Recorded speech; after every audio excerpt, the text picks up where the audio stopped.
네, 다니엘 씨는 주로 어떤 뉴스에 관심이 가세요? 저는 주로 저와 관련된 뉴스에 관심이 많은데요. 그러시군요. 자기 중심이라서요. 근데 네. 이제 교회는 옛날에 이제 그 전공이 국제 관계였기 때문에 아, 그렇군요. 좀 국제 뉴스에도 관심이 많이 가서 관련 뉴스를 한번 가져와 봤습니다. 네, 그래서 준비했습니다. 맥을 짚는 주간 픽, 다니엘의 맥주 픽 시작하겠습니다.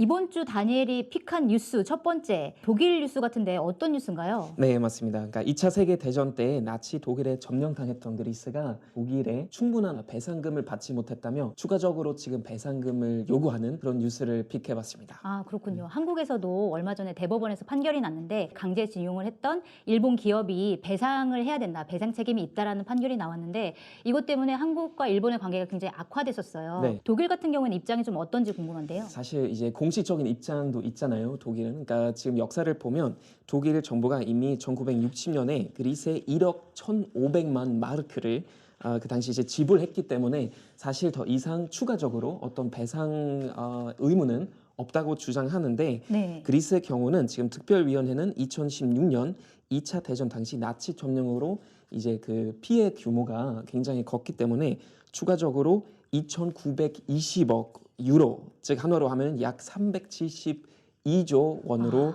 더 이제 산정하고 추가적으로 내달라고 하는 거죠. 이런 배상액과 관련해서 독일 시민들의 입장, 뭐 분위기 이런 건 좀 어떤가요? 일단 독일의 사회민주당 소속인 게지네 슈반이라는 정치인은 우리는 피해자와 그 가족들에게 재정적 접근을 해야만 한다며 우리의 역사라는 점에서 또 창산하는 것은 독일 국민으로서는 좋은 일이라고 주장하고 있고요.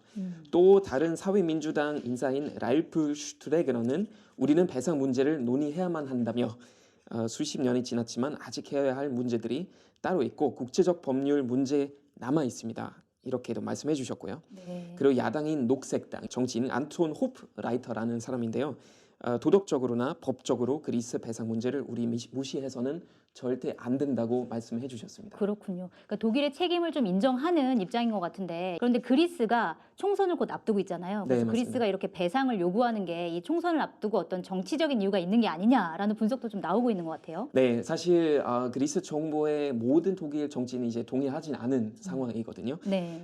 지금 가을 총선을 앞두고 집권당인 급진 좌파 연합이 큰 격차로 야당인 신민주당의 지지율이 뒤지는 상황이라서 이제 어느 정도 지지율을 더 높이기 위해서 추가적으로 지금 배상금을 요구하는 상황 아니냐라는 그런 비판적인 목소리도 지금 나오고 있습니다. 네. 그 결론이 쉽게 나오지는 않지만 독일이 어떠한 행위를 할지 어떠한 이제 반응을 보일지 이거에 대해서 좀 지켜보도록 해야 될 것 같습니다. 네. 그러면 두 번째 픽. 이거는 무슨 시위 현장 같은데 어떤 뉴스죠? 그 스웨덴 환경 지킴이 소녀로 불리는 그레타 툰베리와 그가 이끄는 미래를 위한 금요일, 영어로 하면은 Fridays for Future라는 어떤 운동이 굉장히 화제가 됐었는데요. 네.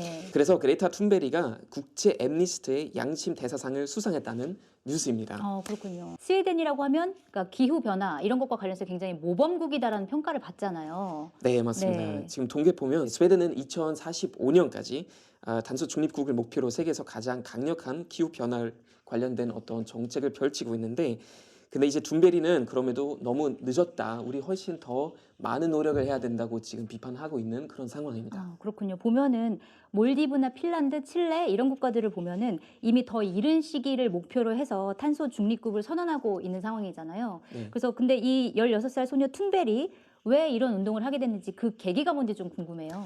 네, 인터뷰에서 그런 말을 해줬는데요. 그러니까 자기는 수업 시간에 기후 변화에 대해서 이제 배웠는데 굉장히 상황이 안 좋고 우리 많은 노력해야 된다는 그런 어떤 수업 내용을 보고 좀 더 관심이 많이 생겨서 네. 이제 계속 공부했었대요. 근데 공부할수록 너무나 상황이 안 좋고 그러니까 절망감도 생기고 또 우울증도 생겼다고 하더라고요. 그래서 그 우울증 우울증까지요. 때문에 네, 몸무게가 심지어 10kg까지 빠졌다고 굉장히 하는데 환경을 심각하게 생각하는 소녀였군요. 맞습니다. 네. 우리나라에서도 이 시위 운동과 함께하는 청소년들이 좀 있다라고 하는데요.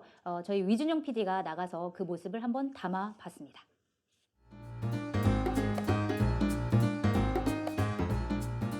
안녕하세요. 저는 청소년 기후소송단에서 활동하고 있는 18살 오연재라고 합니다. 저는 고등학교 2학년 김유진이라고 합니다. 청소년 기후소송단은 기후변화에 대한 위기의식 혹은 심각성을 깨달는 청소년들이 함께 모여서 환경이라든지 기후, 생태에 대한 문제들을 공약으로 내건 사람이 없다라는 것을 시작으로 문제의식을 갖고 이런 청소년들의 모임 활동이 시작되었습니다. 저 자신의 생활에서 이제 뭐 고기 섭취량을 줄인다거나 일회용 플라스틱 사용을 줄인다거나 그런 방식으로 바꿔갈 수 있는 그런 방법을 몇 년 동안 지속해오고 있는데 어느 순간부터 이게 나 혼자만의 변화로는 충분하지 않을 것 같다는 느낌을 많이 받았었어요. 그러다가 저는 그레타 툰베리 그 기사를 많이 읽고 전 세계적으로 연대하는 시위를 한국에서도 하는구나 라는 계기로 생각이 비슷한 친구들이랑 연대하면서 같이 공부하고 그러면 굉장히 이제 우리가 더 큰 영향을 우리 사회에 미칠 수 있겠다. 그래서 같이 하게 된 것 같아요. 등교 거부는 아시다시피 그레타 툰베리를 시작으로 저희는 3월 15일 그리고 5월 24일 총 2차례에 걸쳐서 진행을 했어요. 그리고 5월 24일 같은 경우에는 교육개혁이라는 주제를 가지고서는 교육 시스템 전반적으로 기후 위기에 대한 언급 그런 것들이 필요하다라고 요구를 했어요. 그래서 뭐 환경교육을 늘려달라라는 것도 맞긴 하지만 기후변화가, 기후위기가 저희에게 닥친 상황에서 우리는 무엇을 해야 될지 모르겠다라는 고민이 들더라고요. 내 개인의 행동이 별로 중요하지 않을 것 같지만 굉장히 중요하다는 말씀을 드리고 싶어요. 예를 들어 이제 뭐 플라스틱 빨대를 하나 덜 쓰고 새 빨대를 뭐 쓴다거나 아니면 텀블러를 가지고 다닌다거나 그런 작은 행동만으로도 굉장히 큰 파장을 일으킬 수 있다는 점을 강조하고 싶네요. 많은 분들이 저희 청소년 기후소송단을 보면서 박수를 치세요. 근데 저희는 그런 박수를 받자고 이런 행동을 하는 게 아니거든요. 너희 멋있어가 아니라 내가 뭘 도와줄까? 나는 그럼 어떻게 하지? 라면서 좀 고민을 했으면 좋겠고 자신의 자리에서 이러한 문제들을 함께 고민하고 행동하는 그러한 움직임들을 이어나갈 수 있으면 좋을 것 같아요.